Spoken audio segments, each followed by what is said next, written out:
আসসালামু আলাইকুম। সুপ্রিয় শিক্ষার্থী, আমরা কালেকটিভ নাউন নিয়ে আলোচনা করতেছিলাম যে কালেকটিভ নাউন কিভাবে আমরা পর্যায়ক্রমে আমরা ইংলিশের A to Z আমরা ইনশাআল্লাহ পর্যায়ক্রমে শিখব। প্রত্যেকটি টপিককে ধরে ধরে আস্তে আস্তে আমরা শিখতেছিলাম। তো আমরা গত ক্লাসে একটু আলোচনা করছিলাম যে কালেকটিভ নাউন ডেফিনেশন বলছিলাম আর একটা রুলসও বলছিলাম। তো আজকে ওটাকে একটু রিপিট করে আরেকটা নিয়ম এখানে অ্যাড করা হবে যেন আমরা কালেকটিভ নাউন আরেকটু ডিপলি বুঝতে পারি। ওকে, এখানে আমরা দিয়েছিলাম যে কালেকটিভ নাউনের একটি বিশেষ নিয়ম, special rule for a collective noun. একটা কালেকটিভ নাউনের জন্য collective for the collective noun, collective নাউনের জন্য একটা বিশেষ নিয়ম। বিশেষ নিয়মটা কি? বাক্যের ভিতরে যদি কালেকটিভ নাউন ব্যবহৃত হয়, when you use a collective noun in a sentence as a subject, subject হিসেবে যখন বাক্যের ভিতরে কালেকটিভ নাউন ব্যবহার করা হয় তখন তারপরে ভার্বটি একবচন হবে, সিঙ্গুলার। আমরা সাধারণত জানি কি, ভার্ব যদি বহুবচন হয় মানে একের অধিক হয় তাহলে সাবজেক্ট কি হয়? বহুবচন হয়, প্লুরাল হয়। আর যদি সাবজেক্ট কি হয়? একবচন হয় তাহলে ভার্ব একবচন হয়। সাবজেক্ট বহুবচন হলে ভার্ব বহুবচন হবে। যেহেতু কালেকটিভ নাউন একের অধিক বোঝায় তাহলে এক্ষেত্রে আমাদের একটু খটকা লেগে যাবে যে কালেকটিভ নাউন পরে আমরা ভার্বটা সিঙ্গুলার দেব না প্লুরাল দেব।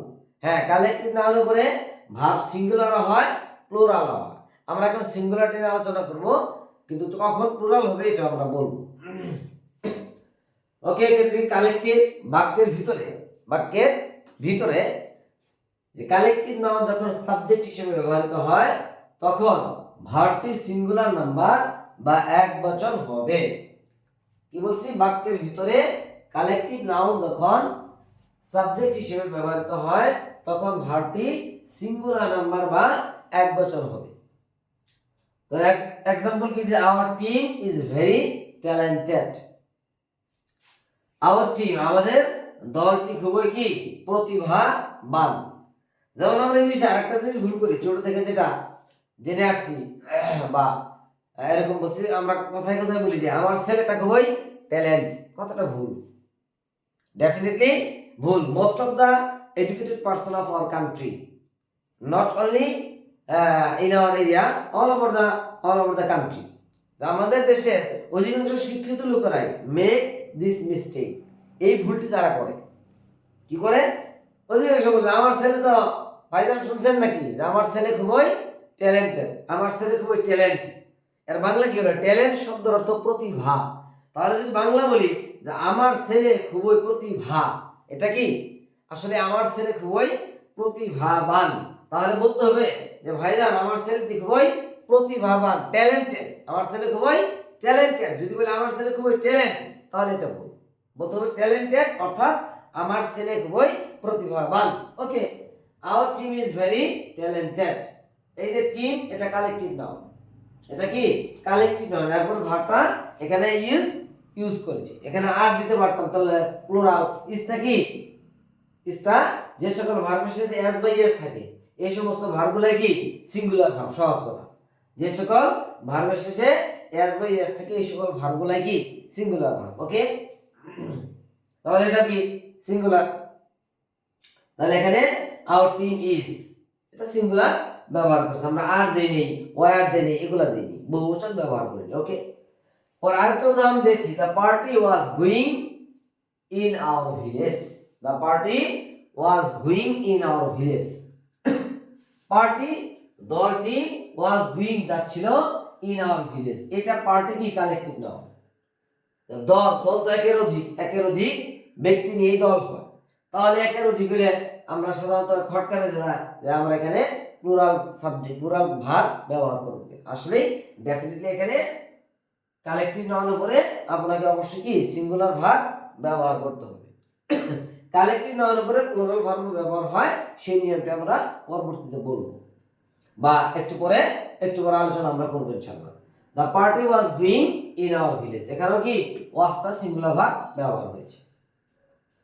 এখানে আরেকটা কথা, যেটা কালেকটিভ নাউন টি সমজাতীয়, এটা খুব ইম্পর্টেন্ট বিষয়, most important technique or topic for a collective noun, to realize a collective noun.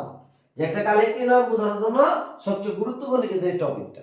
এটা কি, এটাও গুরুত্বপূর্ণ, বাট এটা কালেক্টিভ নাউন আসলে কি বোঝায়, কি ডিনোট করে। কালেক্টিভ নাউনটি সমজাতীয় কিছু ব্যক্তি বা বস্তুর সমষ্টি। এখানে কিন্তু মোস্ট ইম্পর্টেন্ট কথাটা এই যে সমজাতীয় কিন্তু বোঝাবে। কালেক্টিভ নাউন কি সমজাতীয়, একই জিনিস বোঝাবে, একই ব্যক্তি বা বস্তু সমজাতীয়। যেমন উদাহরণ দিতে পারি আমরা আর্মি, সৈন্যদল সমজাতীয় কিভাবে হলো, যে আর্মি কিন্তু সোলজার, এখানে কিন্তু পুলিশ নাই, এখানে কিন্তু কোনো টিচার নাই, এখানে কিন্তু বিজনেসম্যান নাই, এখানে কোনো হিরো হিরোইন অন্য কেউ নাই, এখানে কি আছে সমজাতীয়, অর্থাৎ সোলজাররা মিলে কিন্তু সৈন্যদল হয়েছে সোলজার। আবার এক্ষেত্রে আবার যদি বলি প্যাক, কুকুরের পাল, প্যাক কি কুকুরের পাল, এখানে কিন্তু ভেড়া নাই, বিড়াল নাই, মানুষ নাই, এই সমজাতীয় ব্যক্তি বা বস্তু বা প্রাণীও বলতে পারে, সমজাতীয় ব্যক্তি বস্তু বা প্রাণী বা প্রাণীর সমষ্টি, সমজাতীয় ব্যক্তি বস্তু বা প্রাণীর সমষ্টি।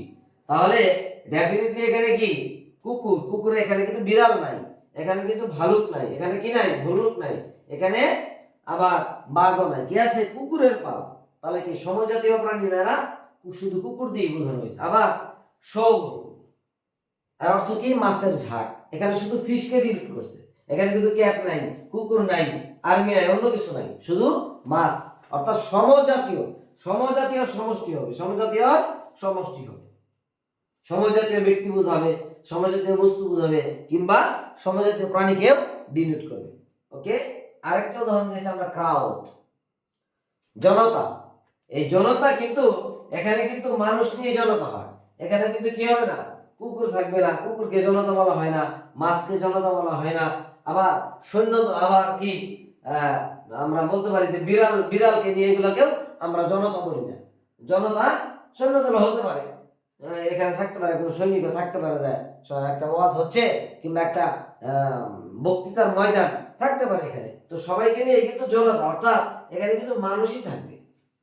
হ্যাঁ, এখানে কিন্তু কুকুর বা অন্যান্য অন্যান্য কিছু আমরা পাচ্ছি না, অন্যান্য কিছু আমরা থাকছি না। এই জন্য এই জিনিসটা খেয়াল রাখতে হবে, সমজাতীয়, সমজাতীয় একই, অর্থাৎ মাছের সমষ্টি, যেমন এই যে মাছের ঝাঁক, এই যে কুকুরের পাল, এরকম সমজাতীয় বোঝাবে, সমজাতীয় সমষ্টি বোঝাবে।